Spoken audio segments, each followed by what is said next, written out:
Hello, good evening to all of you. This is Anand Babu from Vijayawada, Andhra Pradesh.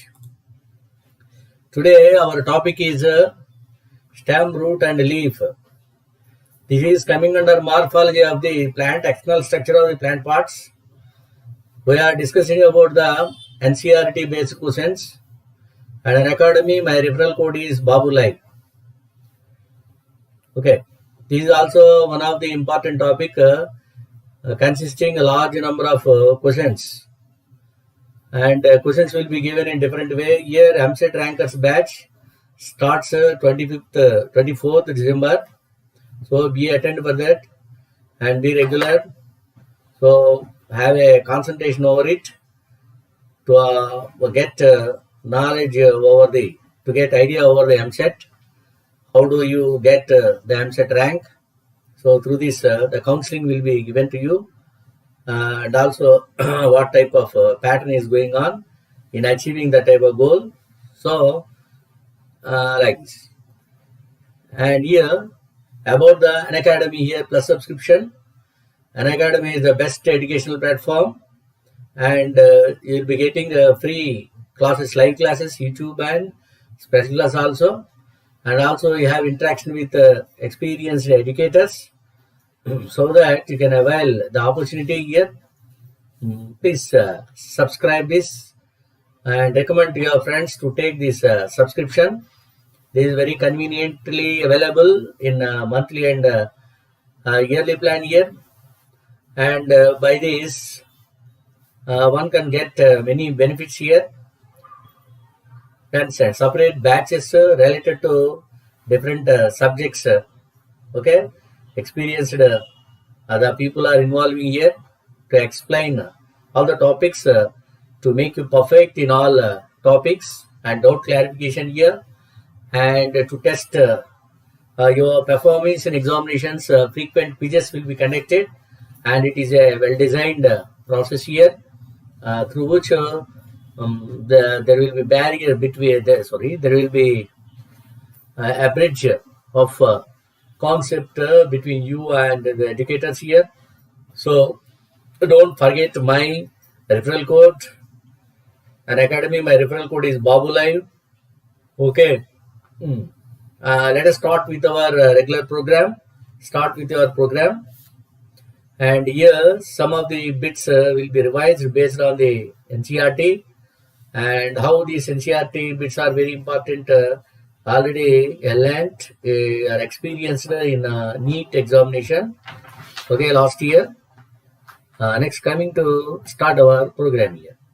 I have 15 years experience and my educational qualification MS BEd, and I did my MSc in botany stream.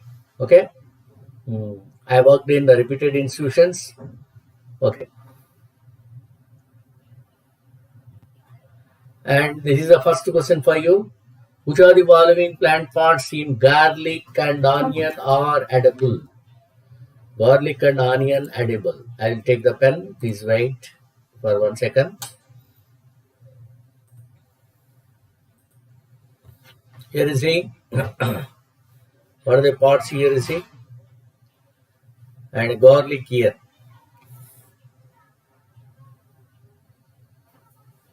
Here the garlic.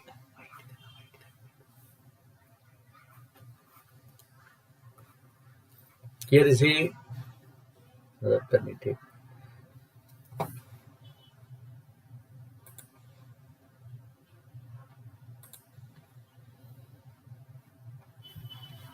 Here see, this is garlic here, and onion are edible. Which parts are edible here? That point you have to understand. Which parts are edible? Okay, underground stem and fleshy scale leaves, and here tunic and adventitious roots here. Adventitious roots. Here the right answer is garlic and fleshy leaves here. Fleshy leaves. Fleshy leaves here. You know very well, it is a stem modification here. Onion is the stem modification. Here you see, this is the underground stem. Here is the condensed stem. Here this is a Stem modification. Here this is bulb. It is called bulb. Adventitious roots arise from the condensed stem here, and inside you will be having inside white and inside you see here leaf bases.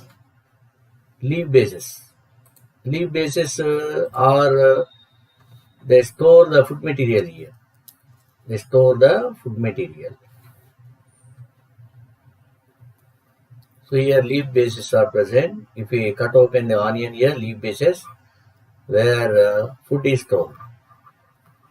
And here axillary bud is present, important for vegetative reproduction here.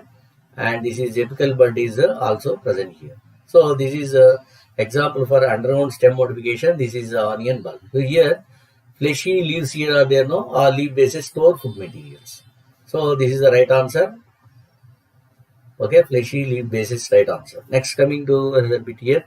Which of the following represents the edible swollen portion of Allium cepa? Here the same here. The answer is here only. Leaf bases, already explained this one. Okay. Select the incorrect match with respect to the plant and the relative plant modified for storage, food storage. Lathyrus, odoratus, sweet potato. Incorrect match you have to write here. Lathyrus, odoratus, sweet potato commonly called. Root is the modified part. Solanum, tuberosum, stem. Okay. Allium cepa, leaves. Dahlia, leaves. So here the D is incorrect match. D is incorrect match. In Dahlia here you see from the base the roots here become swollen here like this. Swollen roots just arise from the base here like this. They store the food material. So example Dahlia here, but not leaves here. Roots become swollen and store food material. This is the right answer. D is the right answer. I mean incorrect match that is. And coming to here root is Lathyrus, sweet potato here root. Okay, Solanum, tuberosum, stem portion only. Allium cepa, okay, leaves. Leaf bases are scale leaves. I mean, what is it? Storage leaves. Stilt of geomays develop from A. Lower nodes, upper nodes, internodes, and leaves. Geomays here you see, maize plant here. Actually, the maize plant here, weak stem it is having. And just at the base of the stem here, fibrous roots arise. Not taproot, fibrous roots. But here, nodes of the stem here, no. Just from the lower nodes here, adventitious roots develop. Adventitious. The roots that develop, they are called from the lower nodes adventitious roots. That part you have to remember. And this is a maize plant containing both adventitious roots and fibrous roots. Fibrous roots. You will be asked the question here. The example for plant which is having both adventitious roots and fibrous roots. That is a geomays here. Okay. I mean it is a monocot. And also one point you have to remember, stilt roots are present here. These stilt roots arise from just lower nodes of the stem here. They give support to the plant. It has what weak stem, no? Easily fill down, tilt down. When high blow of wind, sandy soils it is growing, no? So it is giving support to stilt roots. Stilt roots are nothing but adventitious roots. Stilt roots in maize are adventitious roots. So internodes, upper nodes, leaves, option here, lower nodes. That is the right answer. Next, coming to wild strawberry is an example of. Wild strawberry is an example of A. Offset and B. Stolen, sucker and runner. The right answer here is B. Stolen. B is the right answer here. Oh, sorry, this is runner. Sorry, it's runner. It's runner. D is the right answer here. Strawberry example for what is that runner? What is the meaning of the runner means? It is a runner examples here. Strawberry, hydrocotyle. Okay, oxalis. These are all examples. These all plants come under subaerial stem modifications. Subaerial stem modifications. stem modifications here. I mean, their stems are also very weak. They creep on surface of the soil like this, consisting internode and also node here. Here this is the node where from here adventitious develop. Those adventitious roots penetrate the soil and fix the entire plant. Here what are the scale leaves are present, axillary buds are also present here. Okay, leaves, scale leaves, axillary buds present at the nodal region here along with the adventitious roots here. When older parts die, what happens? This will be separated and it is able to give rise to new plant. But it must have a axillary bud here. Okay, from these axillary buds here, here axillary buds is there and new plants develop. Hydrophyte like this. So it is a runner. So runner comes under subaerial stem modification. Hydrophyte oxalis like that examples. There is another question. And this plant is fixed in soil with at a nodal region with the help of the adventitious roots. Here at the node axillary buds are present, scale leaves are present. When this portion is cut, when older parts die, it is able to give rise to new plant. So that is about what a runner here. What is about offset here? Offset. Offset is generally that is seen in Ipomoea, Hydrophytes. Ipomoea, pistia, like that. Ipomoea, pistia are nothing but what? Hydrophytes. Here, you see here, this is what do you call this? Pistia here. Here, small lateral branch, axillary branch develops here. And from this axillary branch here, new plants develops. Daughter pistia develops here. The free floating plant and having balancing roots here. Adventitious balancing roots. Okay, that is offset. This is offset. Lateral branch which is able to give rise to daughter plant arising from the axillary bud. That is what is called offset. This offset is responsible for vegetative propagation. And what is about this sucker here? Sucker is here is a chrysanthemum is one of the example. Chrysanthemum. Okay, and also here pineapple and also banana like the plants here. Suckers meant for vegetative reproduction. If you observe the sucker, some part of the stem of the sucker becomes underground like this. This is stem part, this is root part. This is stem part only. From the stem part, one lateral branch arises just like this. This is nothing but sucker. Later it will develop what adventitious roots and it becomes aerial and develop into new plant. So that plant like this. Okay. When it is cut off, it is growing into, it develops into new plant here. This is a chrysanthemum. So this is sucker. Sucker is nothing but a lateral branch arising from the underground part of the stem. After developing adventitious roots, then it becomes aerial and develops into new plant. This is what is called sucker. Stolon means here Anerium and Jasminum. Nerium and Jasminum plants here. Jasminum.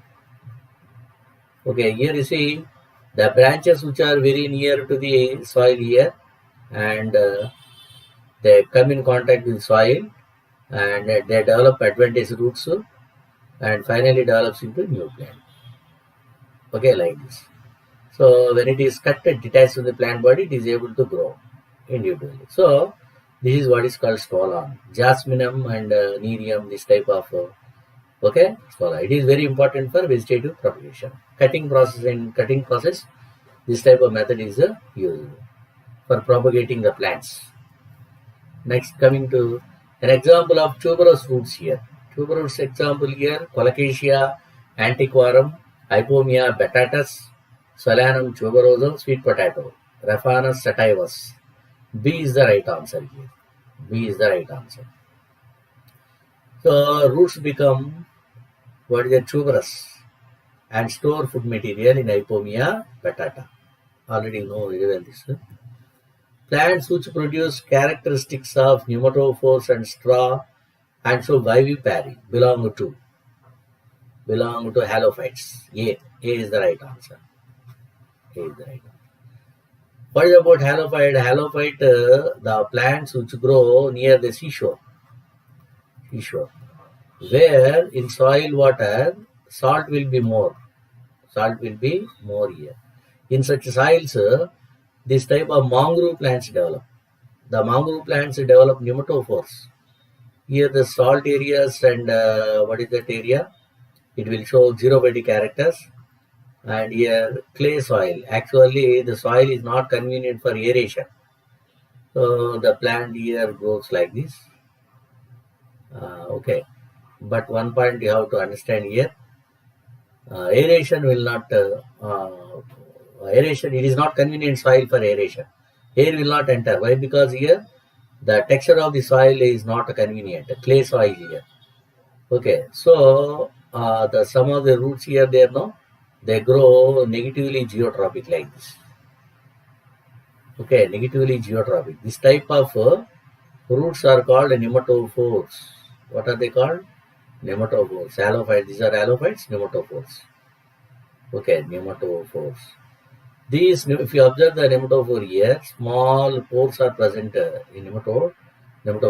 Or respiratory roots also they are called. These are called hydrododes.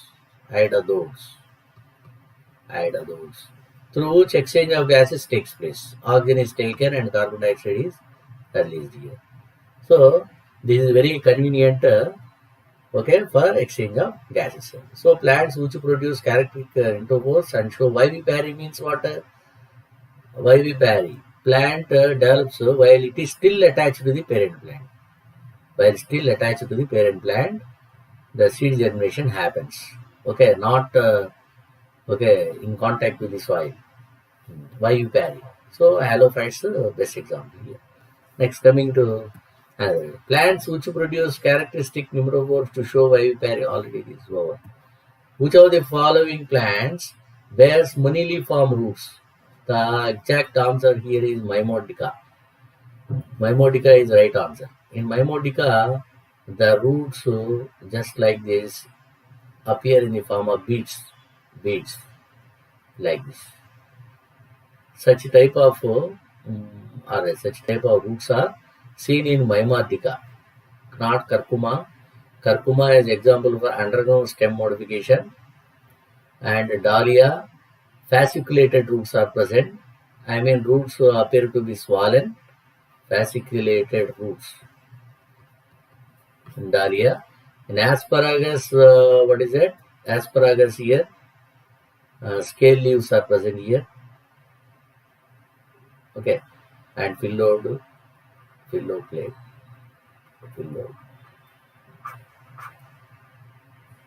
Okay, Phylloclade. Asparagus, Cladode also I can tell you. Why not Cladode? Okay. Select the incorrect statement out of the following. Assimilated roots capable of photosynthesis are present in Ctenospora and Trapa. Ctenospora and Trapa are the plants have modified roots, assimilated roots. The assimilated roots have what is that? Green colored pigment. That is what is called green colored pigment. That is what is called chlorophyll here. With the help of the chlorophyll, they are capable of preparing the food material. A is correct. Correct only. A is correct. What about the Hostori and Cuscuta make connection with both xylem and phloem? Yes. Cuscuta, it is also correct. B is also correct. Hostoria are specialized roots. They can make contact with what xylem and phloem. Complete stem parasite it is. Complete stem parasite. Their Hostoria get connected with xylem and phloem. Xylem, through which water and minerals are absorbed. Okay. The xylem, and also food. This is complete stem parasite. So it should get water and food material. So that the specialized roots of Hostoria get penetrate up to xylem and phloem. If it is only for the want of food materials, their Hostoral roots can extend only up to xylem. Okay, that is incomplete parasite. It is a complete parasite. So like this, it will Hostoria get connected with xylem and phloem. It is also right. B is also right. C. Reproductive roots of Ipomoea batata help in what? Help in vegetative propagation. Yes, Ipomoea batata Reproductive roots. Roots are important for vegetative properties. That is also correct. And D is here incorrect. Here is the epiphytic roots. Epiphytic roots are vanda. For example, vanda is epiphyte. It grow on other branches. Vanda. So it has two types of roots. One is clinging roots and velamen roots. The velamen roots absorb moisture from the atmosphere. It consists of one dead tissue. Hygroscopic it is. It absorbs moisture from the atmosphere. Clinging roots penetrate into the host tissue.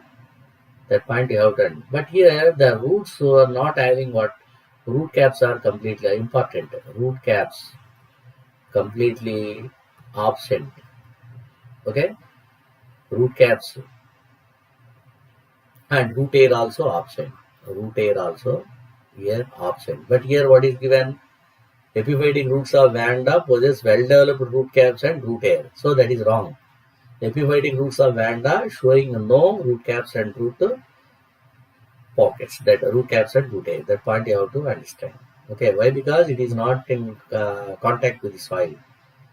Epiphytes, they show xerophytic characters. Epiphytes show xerophyte. Vanda shows xerophytic characters. Okay. Which of the following plants possess culm? What is the meaning of here? Right answer. Culm. Possess culm means C is the right answer. Cuscuta, it is complete stem parasite. Gingiva, you know very well, undergoes stem modification. And bamboo, that is cocos, you know, that is what is called cocos musica. Bamboo here. Bamboo consists of well-developed nodes here and also internodes. This is node and this is internode. And we can see internodes and nodes very clearly. The internodes appear to be swollen like this. Swollen internodes. The swollen internodes. Okay? So it will show jointed appearance, jointed stem. It will be like jointed stem because of the swollen internode here. Nodes and internodes are very clearly observed. So that is what is called culm. Unbranched, erect, cylindrical stout axis with the distinct nodes, and just now I told you, nodes and internodes and with the jointed appearance is called culm. That is C is the correct answer. And read the given statement and select the correct ones. Here is the first root caps. Here is the root caps are present in prop roots. Yes, correct. Prop roots are nothing but what?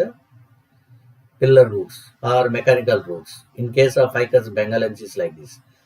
And their roots, taproot system, well-developed root caps are present to penetrate deep into the soil. Am I correct or not? Like this. Root caps are present in prop roots. Okay. Prop roots are nothing but tap roots only. Okay. Next, second one is what?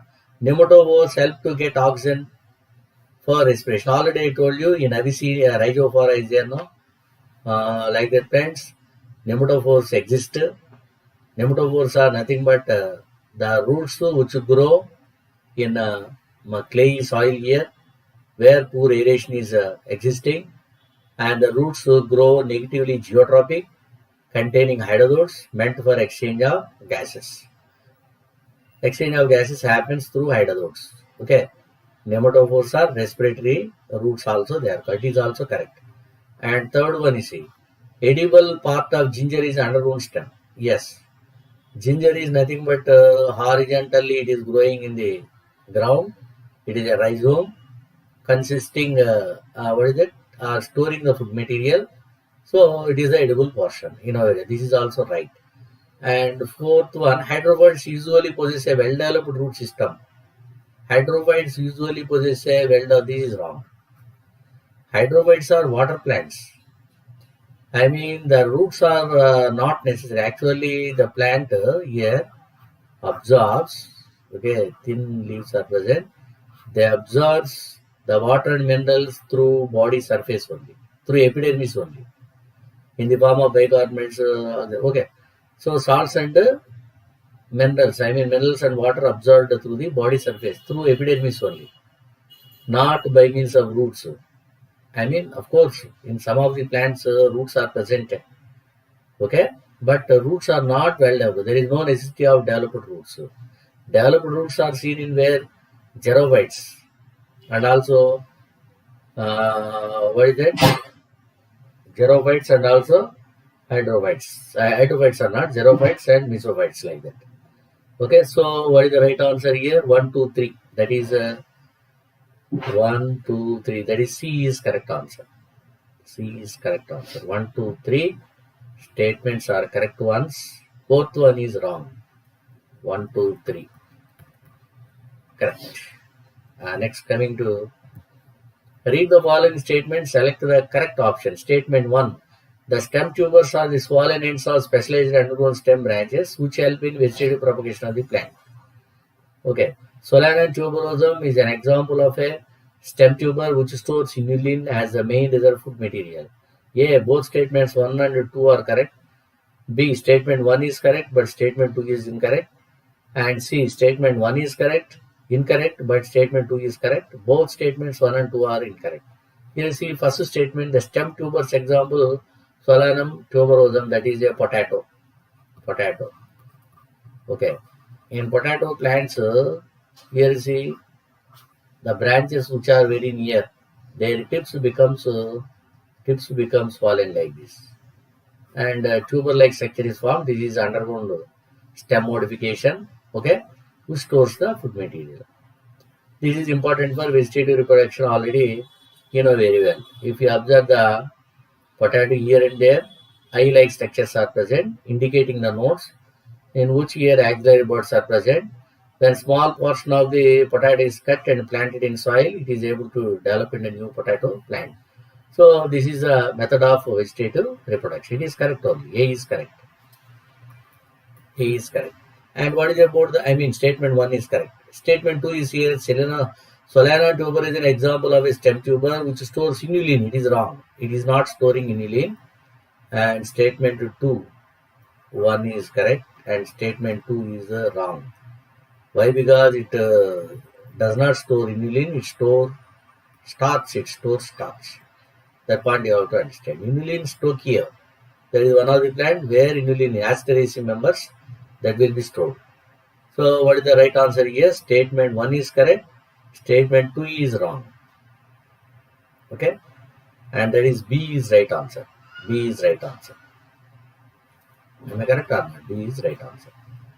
Next, coming to another bit here. Dash are green stems of limited growth which have taken over the function of photosynthesis from Phylloclades and B. Cladodes and C. Phyllodes and stem thorns here. What is about here? Right answer is B. Cladodes. Right answer, Cladodes here. Cladodes are present in xerophytic plants now.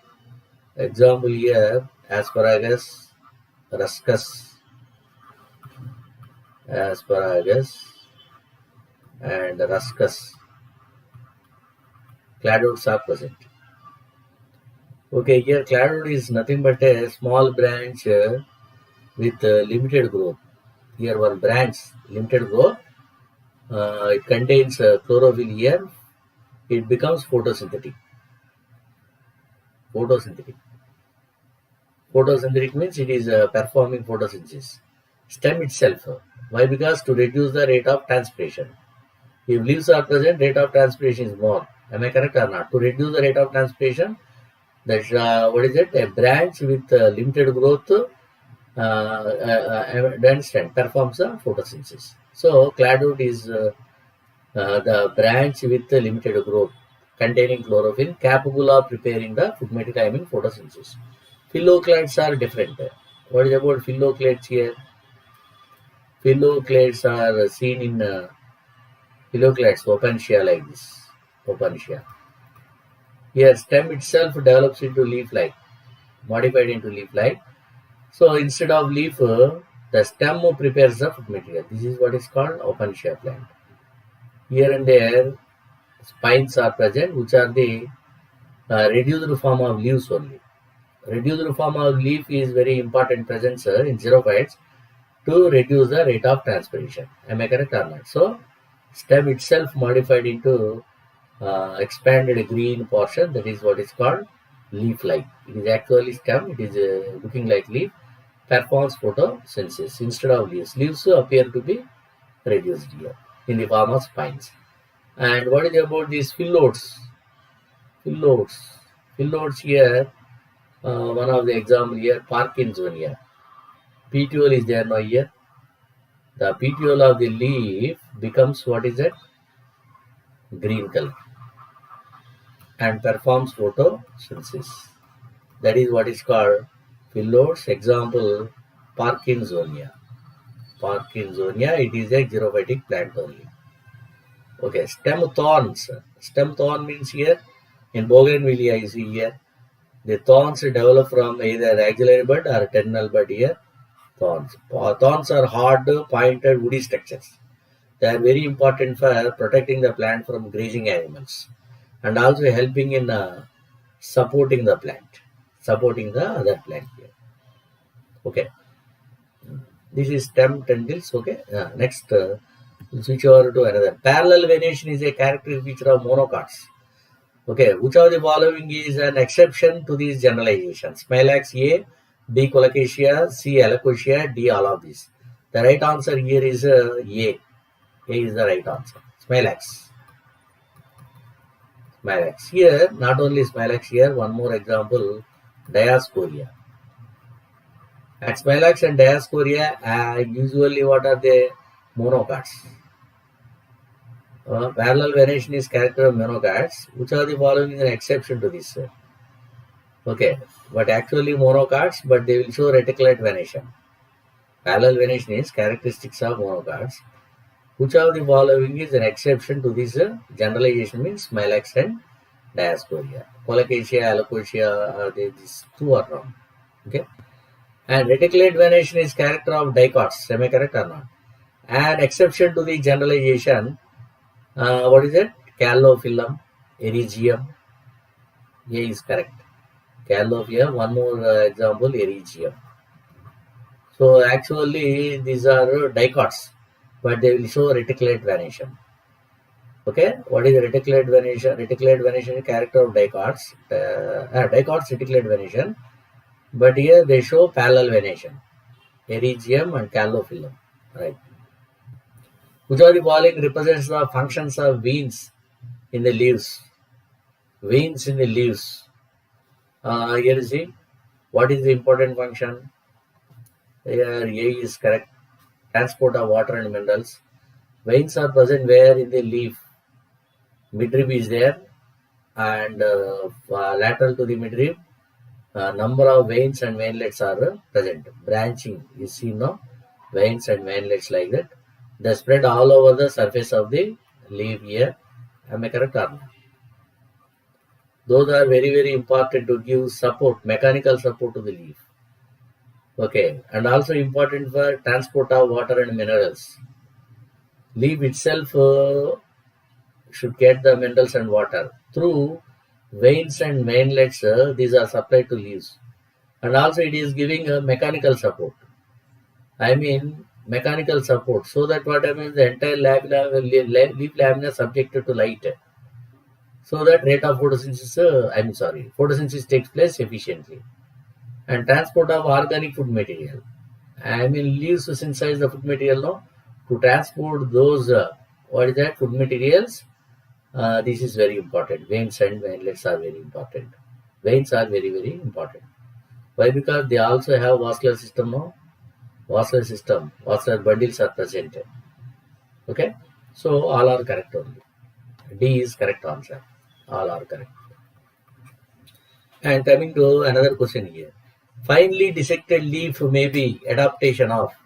Finely dissected leaves. Finely dissected leaf may be adaptation of hydrophyte. That is a D answer. D is the right answer. Here you see, for example, you see valleys area like that. The leaves, you see finely dissected hydrophytic plants. Okay, like this. Finely dissected. I mean, leaf appear to be divided like this, small, okay, scale leaves like this. These are very important to observe the water and minerals.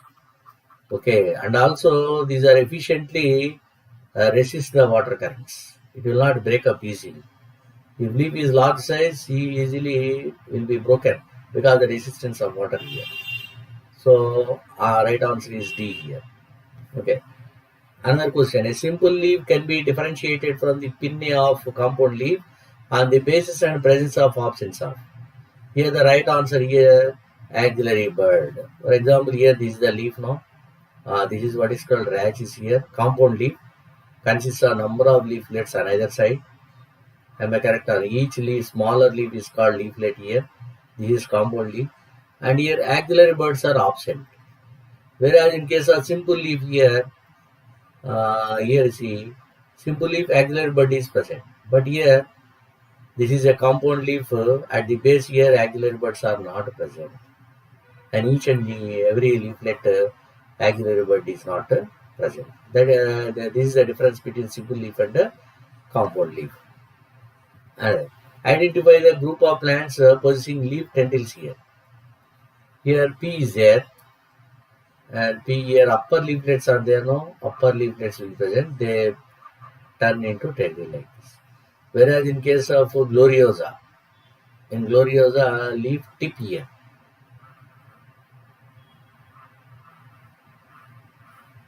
Leaf tip here, it is modified into tendril like. Tendril is green in color, delicate, wire-like structure, important for climbing. So this is the right answer. Okay. Dash phyllotaxy, a pair of leaves arise at each node and lie opposite to each other as in dash plant. The right answer here is Calotropis. If you observe the Calotropis here and each and every node here, a pair of leaves are present opposite to each other. This one pair of leaves are present. Just at the nodal region, pair of leaves are present. They are arranged opposite to each other. So that one. But in hibiscus, alternate or spiral leaves. Alternate leaves here. At each node, only one leaf is present alternately. Alternate phyllotaxy it is. Furrowed phyllotaxy means medium like that. At each node, many leaves, more than 3 leaves are present. So furrowed phyllotaxy. Okay, Alstonia. Alstonia you can see. Okay. Leaf tip tendrils already I told you, Python. Okay, Parkinsonia also I told. And which of the following is an incorrect pair? Phylloclade Openshare is correct. Cladode ruscus, okay. Phyllodes asparagus, no. C is wrong answer here. The C here is C. What is it? Parkinsonia. Parkinsonia. So C is incorrect match. Okay, time is up. The next day after tomorrow, I will come before you with another topic. Okay, until then, goodbye. Thank you very much for your cooperation and watching my